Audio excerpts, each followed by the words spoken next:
Hi everybody, Physics Ninja here. Today what we're going to do is look at linear regression, and I'm going to show you how to find the line of best fit given a data set. So here's my data set. I'm considering only 5 data points. I could consider 1,000. It doesn't matter. It doesn't make the problem any harder. What I'm first going to do is just plot that data set, and here it is with the purple. And what we're going to do at the end is we have to find the best slope and the best y-intercept that fits this data. So if you're talking about a best fit, what that means is we've actually optimized something, right? And what we're going to end up doing mathematically is minimizing a function called the mean squared error. And if we find that optimum condition, by minimizing this function right here, we're going to get to these values of the slope and of the y-intercept that are giving us the line of best fit. So by the end of this video, you will understand how to do this, all right, given any XY data set.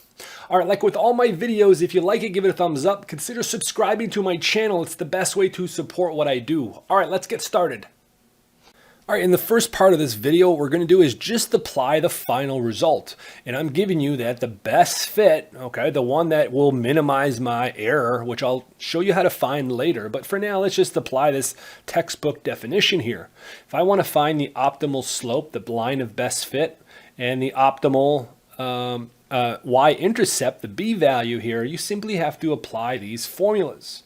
All right, now they look rather complicated, but they're pretty straightforward to apply. The angular brackets here, those here, they all denote a simple average. Okay, I'll show you how to find that. First of all, whenever you compute an average, you have to know the number of data points. So in this case, I'm going to define n as the number of data points, and this is simply equal to 5. Pretty straightforward. Now, if you look at all the various terms, there's actually, let's count them out. There is 1, 2, 3, 4 different terms. This one here is an average squared. So once you find the average, it's very easy to find this term down here. So there are really 4 different terms that you have to find. So we can just define them here. We need to know that one. We need to know this guy. We need to know x squared. And then we need to know this one for the slope is the average of xy values. All right, this is simple definition now. Okay, if I want to know the average x value, well, you simply have to add them all up and divide by the total number of points. All right, so all you would have to do here is go to my x column, add up all these data points, and simply divide by 5. Pretty straightforward. How about for the y values? For the y values, it's very similar, except I add up all the y values this time, and I will divide by 5. So let me just go ahead and imagine you're going to do this. You would have 1 over 5. For the x values, you'd simply have 0, plus 1, plus 2, plus 3, and plus 4. Pretty straightforward. For the yi's, you'd have this. 2.4 plus 6.4 plus 4.2. plus 7.9 plus 7.7. All right, you evaluate that. All right, now look at this one. It's the average of the x squared terms. So what do you have to do now? It's again 1 over n. You have to add up all of the x squared. So you have to go to each value of x and square it and then add all those up. Okay, so it would look something like this. 1 over 5. This would be 0 plus 1 squared plus 2 squared plus 3 squared plus 4 squared. All right, pretty straightforward. And the last one here is the average of xy. Let me move that down a little bit, give myself some more space.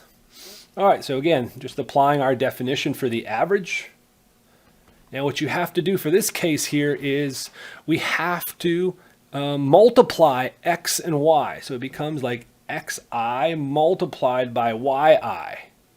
Okay, so this here would look like 1 over 5. That's the same. And now the first term here would be 0 multiplied by 2.4 plus 1 multiplied by 6.4 plus 2, 4.2, 3, 7.9. And then the last one, so I'm running out of space here, this would be 4 times 7.7. All right, you have to evaluate this. All right, and then we're going to get 4 different values here. for these 4 averages. And what we can do now is substitute them back into my slope equation to find the optimal slope and the optimal y-intercept. All right, you go ahead and you tabulate all those. This is what you're going to find. The average x, I got a value of 2. The average y value was 5.72. Again, just using all the data here, average x squared was 6. And the average of x multiplied by y was 13.86. All right, now we have everything we need to find the optimal slope. So we have the optimal slope now. Just substituting our values here, we get 13.86 minus average of x was 2. Average of y was 5.72. All of this divided by the average of x squared, that was 6. And then minus the average of x, which was 2, but I have to square that value. All right, so you put everything in the calculator and you should get a slope equal to 1.21. All right, this is the optimal slope from our equation up here. To find the optimal y-intercept, pretty straightforward. You just apply our equation over here. It says the average y, 5.72, minus m is our slope that we found in the first part, 1.21, multiplied by the average x value, which is 2. So the optimal y-intercept corresponds to a value of 3.3. All right, now you go ahead and you plot that over the data set over here, and this is what it looks like for our optimal best fit. All right, in the first part of the video, I showed you how to apply these equations to get the best fit line. In this second part of the video, what I want to do is show you how to derive these equations. All right, here's the data plotted on the graph, and I've added a straight line. And my goal is to determine, well, what is the best line that represents that data? And what we're doing in this case here is a linear fit, right? So the line that I'm trying to determine has to have this form. It's an mx plus b type of line, right? And the only parameters I really need to determine if it's a straight line, I need 2 parameters to characterize this best fit line. I need to find what is the slope of the line, and the slope here, you can just pick 2 points and just calculate what is the rise over the run, right? This is the rise, delta y. This is the run, delta x. So that value is a constant for a straight line. B is simply the y-intercept, and that is my b value right here. Just write it as y-intercept. So how do I find the best m and b values? So let me just show you a graph here with 2 lines. Right? So here the red line is represented by this equation. It has a slope of 1.1. It has a y-intercept of 3.5. If I look at it, it seems to represent the data pretty well. All right? There's some points that are above it. There's some points that are below it. How about the blue line? The blue line here has a smaller slope. The slope is only 0.2, and the y-intercept is bigger. It's 5. So what makes these lines worse than the one I found? Remember, my best fit line was obtained down here. It's not shown on the graph, but here's the equation down here. I had an optimal slope of 1.1, and I had an optimal y-intercept equal to b. So what makes this line better than the red one and the blue one shown in the graph here? All right, so now let's look at the mathematics in deriving m and b values. All right, let's consider this red line here had a slope of 1.1 and 3.5. So certainly if I use the same values, the same x values here that I used for the data, I could find a whole other series of y values, right, that give me the equation or all the data points for this red line right here. Now, what I want to do is now define something called an error. Okay, so for example, the red line doesn't go through every single point, right? So I have an error at this point, which I'm just going to call the difference here between the line and the data point. Notice I have another error right here. It doesn't go right through the data point. In this case here, look at the last point right here. The line, the red line nearly goes through the data point. So it also has an error, but it is small. Okay, so what you're going to do now is we're going to define this error here, and I've defined it in this particular way. I've defined it as my function, okay, f of x. In this case, it's f sub 1, okay, the red line, minus the actual data point, minus that purple point, okay, and the y values. So both of these are just taking the difference between the y values. So here's the original data. Down here in the shaded red box here is I have the same x data, and I've generated what are the corresponding y values if I choose this as my test function. And next to it now I have all of the error values defined by my equation for the error. Okay, simply the difference between the two values. So you could see, for example, that the error, for example, the second point, this one here is minus 1.8. All right, so minus 1.8 is the error for that specific point. Now it's negative just because of the way I've defined it, because it's the function minus the data. Okay, notice that this last point over here, the last point has a very small error because the line nearly intercepts the point. Okay, so the error for that point is simply 0.2. Now we also notice that the error can be sometimes a positive value, sometimes a negative value because, well, sometimes the point's above the line, sometimes it's below the line. All right, so what we're going to want to do now is we're going to want to square each one of those values, okay, to give us that value squared. So what it's going to do is it's going to get rid of all the negative values.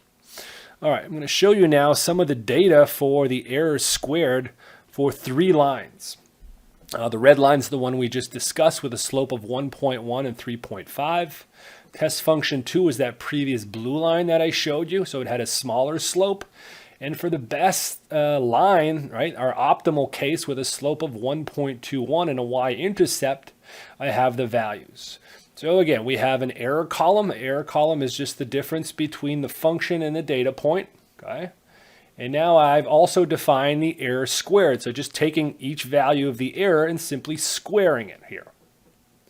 Now what I'm going to do at the end here is I want to show you something. Now if I add up all of these guys, right?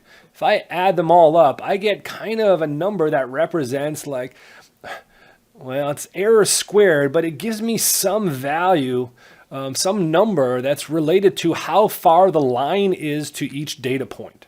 For that red line, I get a value of 7.95, okay? What about this guy, right? For that blue line, again, it had a very small slope and a larger y-intercept, and we know it's far away from our best line fit.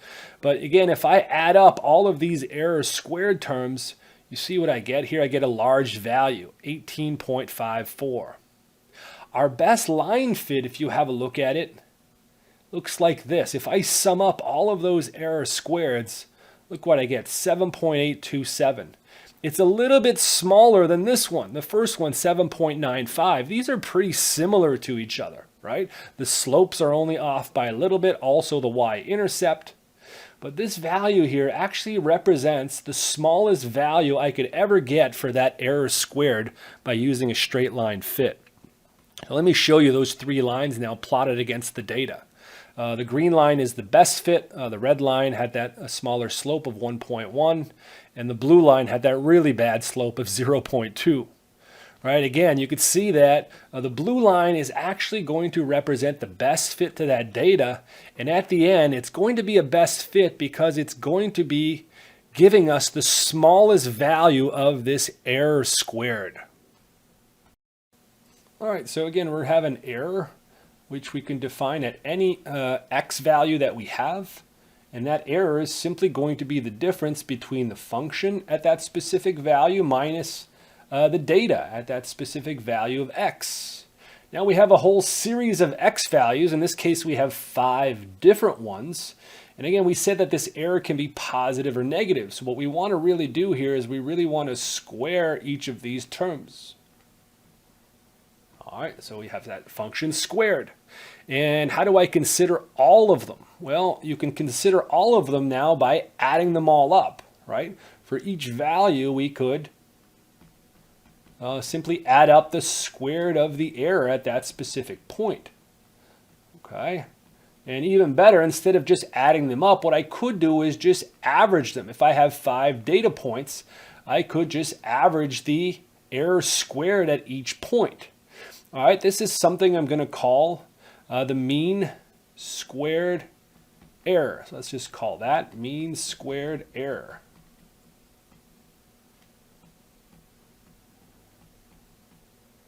Now this is simply a quadratic function, right? It is a squared value right here. Now remember that the function is something that I define, right? I define this function in terms of a linear function. That's the goal. And my goal is to do this. Oops, let's do mx plus b. So if I substitute, right, this for over here, right, all you have to do then is let's rewrite our mean squared error. So mean squared error, just substitute our value of f of x, again, 1 over 5 for our case here. If you have more data points, n is simply going to be bigger. And what I want to do now is just substitute the value of f of x. So it's m xi plus b, okay? That's my function, f of x, and then minus my y data. My y data is in the table at that specific value of x, and don't forget to square that term. All right, this is a function, has two variables, right? The variables, again, are the slope and also the b value, the y-intercept.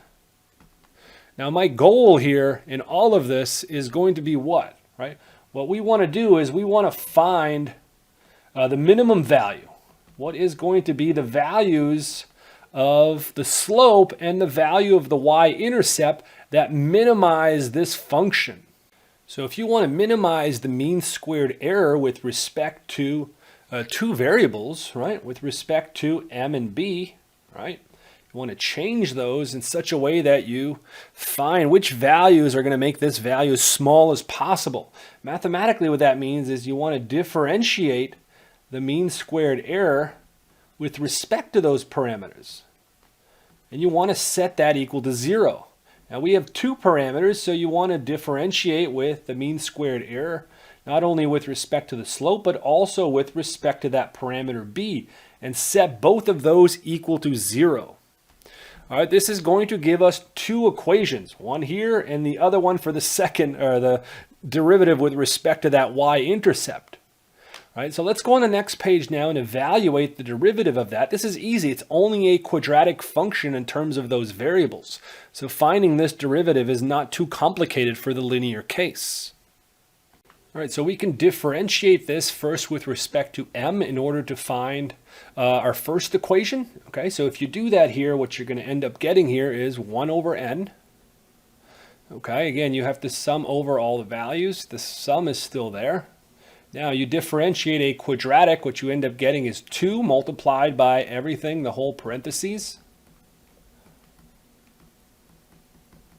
And now you have to take the derivative inside the parentheses with respect to xi. This is the chain rule, so that's simply xi. All right, how about now taking the partial derivative with respect to the y-intercept? A similar problem. Right? So you get 2 that comes out. This term is the same. Plus b minus yxi. And now you have to take the derivative on the inside with respect to b. Well, that's simply the value 1. So that's straightforward. Okay. What we're going to do now is simply multiply through the xi's here just to get one expression. So here you get 1 over n. Okay. I'm going to let's bring the 2 to the front actually. I'll bring the 2, that's a constant term, that's okay. And here you have the sum, the first term now becomes m xi squared plus b xi, and then minus y of xi multiplied by xi, right? You simply multiply through xi with every single term.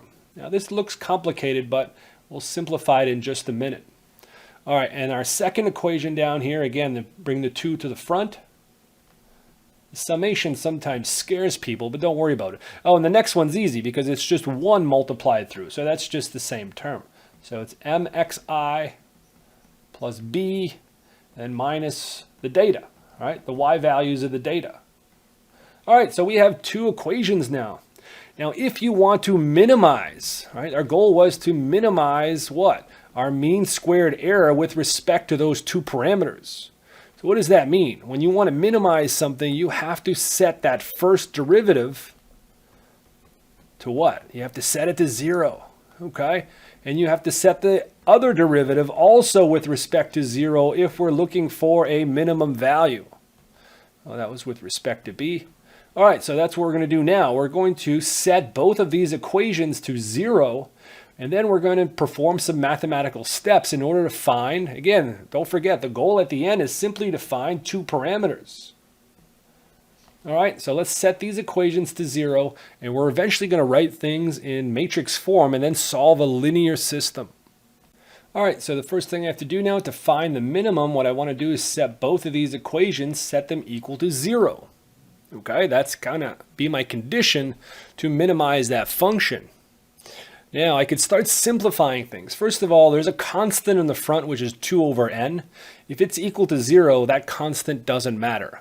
Now, what I'm going to do, I'm going to leave the n value there, and you'll hopefully could see that y in a minute. But let me get rid of the 2. The 2 will not change anything. Okay, it's just a constant factor. So if I bring it on the other side, that's okay. Now what I want to do is, well, again, the m and the b values are constant, right? So what I want to do is take them out in front of the summation, but I have 3 different terms here. All right, so let's go look at the first term. The first term here is I bring the slope to the front, and then it's 1 over n, and it's going to be the summation of I of xi squared. All right, let's look at the second term. The second term now I bring the b value to the front. It's a constant. Oh, again, I'm sorry, I forgot the 1 over n. Let me open up a bracket, 1 over n. What do I have for that one? I simply add up all the xi values. All right, and then the last term is minus. Again, there's no numerical factor I need to take out, so all I have is 1 over n. I'll put it in a bracket.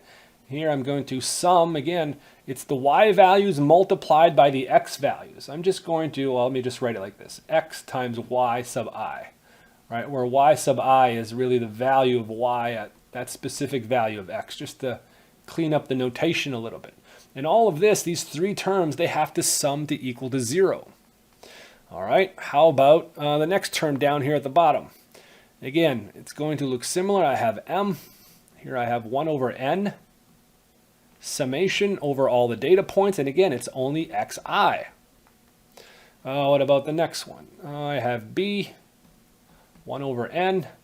Now look at b is multiplied, well, multiplied by nothing, but it's really multiplied by 1, right? It's actually 1. So you're just adding 1 a certain number of times. Okay, we'll come back to that term in a minute. And then the last term here is minus, again, 1 over n, summation of all the y values. Okay, and that's equal to 0. Now some of these terms should start looking familiar, right? Look at this term, right? This is the average of the x squared values. Look at the second term. This here is the average of the x values. Look at this term. This is the average value of x multiplied by y, okay? And this one, the average value of the x values. The last term over here, the average value of the y values, right? So these 2 equations, we could take them and simplify them by using a different notation, right? For example, that previous notation that I called for example, the average of x squared, that is by definition that first term, right? Adding all the squared values. The second term, that's simply the average of the x values, right? It's 1 over n, sum I of all the x values. Okay, so we can denote any of these yellow highlighted equations using an average notation, and that's going to simplify the math, so I don't always have to write out these summations. Now let's look more specifically at this case. What is this one? What I'm doing here is I'm adding just the number 1.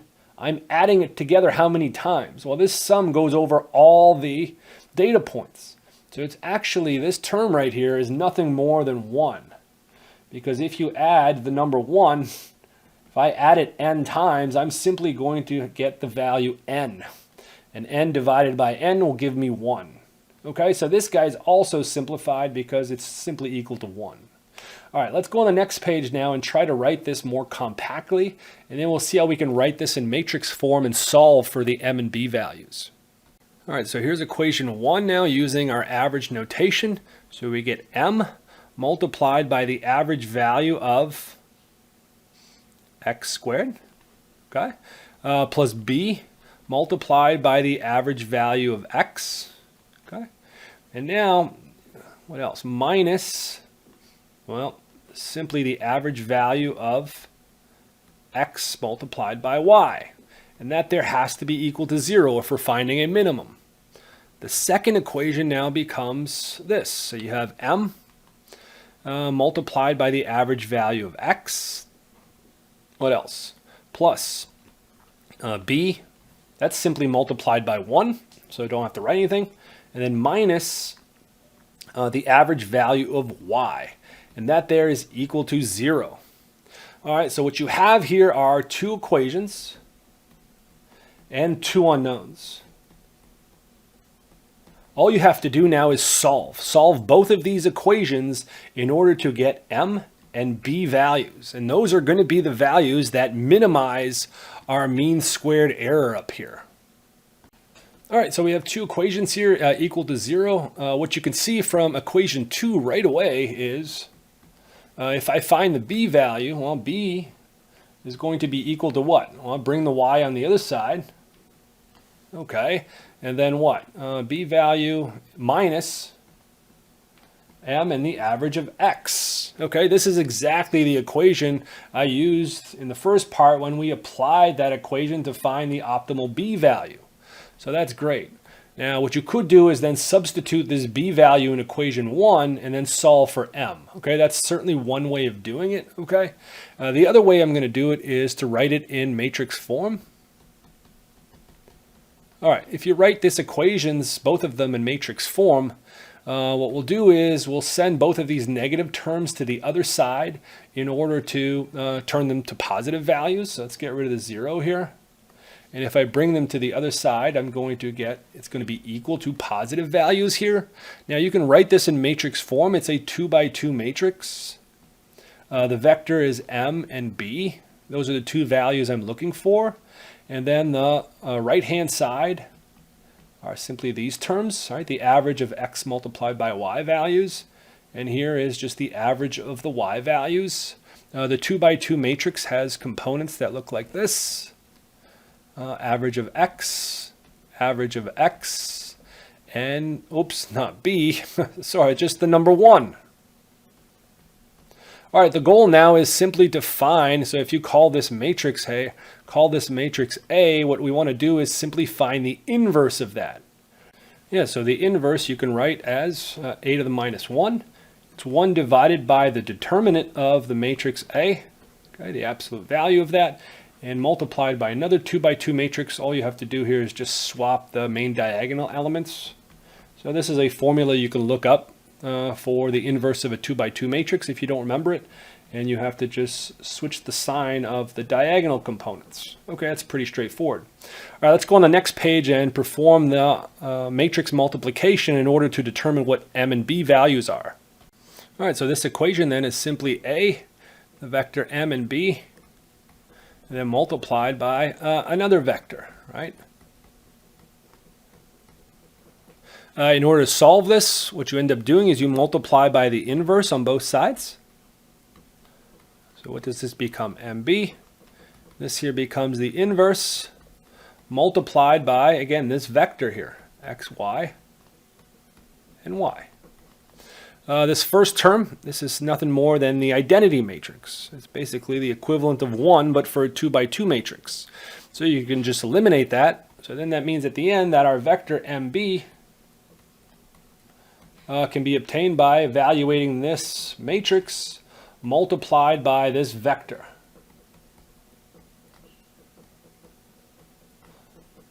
Okay. The other thing we're missing here in order to evaluate this is what is the determinant of the matrix A. Okay, to find the determinant of the matrix, let me go ahead and write it here. The determinant of A, again, if you remember for 2 by 2 matrices, all you do is you multiply these and you subtract it from the multiplication of the off diagonals. So it kind of looks like this. So it's x squared multiplied by 1, and then minus, oh, this is the same thing, but you got to be careful, right? It's the average that gets squared. Okay, so we're going to use that determinant definition when we substitute our inverse matrix right here. All right, so the last step now, maybe let's go on the other page since I'm kind of running out of room here to finish this multiplication. One other comment, this term here is going to be bigger than 0, okay? If you sum the squares, right, this term here can actually never be negative, okay? So something to note. So at the end, you don't have to worry about those absolute values. So this is what we end up getting. So that inverse ends up being average of x squared minus the average of x squared. The matrix is 1 minus average of x minus average of x. This becomes average of x squared. And now you have this vector right here, xy, and then average of y. All right, so the last values now we get for m and b. Just carrying out that multiplication, you're still going to get 1 divided by x squared minus the average of x squared. And this is also a 2 by 1 vector here. So here you get average of xy and then minus average of x multiplied by the average of y. And down here at the bottom you get minus average of x multiplied by average of x multiplied by y. And you got to be careful here. That last term then becomes plus average of x squared multiplied by the average of y. Okay, let's go on the last page now and at least just show these results and compare them to the first ones that I used, right? All right, so last thing we have here is my optimal value of the slope is represented by this. Average of x multiplied by average of y over this denominator term, x squared minus average of x squared. Okay, this formula is exactly the same one I used in the first part of the calculation to find that optimal value of the slope of 1.1. Okay, now the value of the b that you get from this matrix multiplication, it might look a little bit different. Okay, we have it up here in the blue shaded area here, and it might look different when you carry out that matrix multiplication. However, it's just written in a kind of different form. So don't let that scare you. Here we're just carrying that out, just rewriting everything. Okay, now this certainly looks different from the nice kind of compact value, but remember the one down here doesn't include the value of the slope. Okay, if you wanted to do that, one thing you could do to show that they're the same, what you have to do here is you have to add a term and subtract a term, right? As long as they're the same term, you're not changing this value of b. Okay, so one thing you could do is you could do average of x squared multiplied by average of y. If I add that, I'm going to subtract the same term. And then all you end up doing is grouping together the different terms to introduce the slope. For example, this first term and which other term here? Probably this term right here. Okay, if you factor out an average of x, what you're going to end up getting here is minus the slope multiplied by the average of x. And what are the two terms that I'm left with here? I'm left with this and also this. Okay, well that actually looks like nothing more than plus the average of y, because if I factor both of those out, it's simply going to cancel with the term in the denominator. So you actually get two expressions for the b value. They are the exact same. So let me go ahead and just kind of get rid of that. But that's how you could prove that, okay? All you have to do is just introduce the value of the slope in the second equation, and then you'll get the exact same term that we had in the blue shaded area. Okay, so if you substitute our numbers, this is what we had, 1.21 for the slope, given those 5 data points. And here we had a value of 3.3 for that optimal y-intercept. All right, that's it for me, folks. Thanks for watching.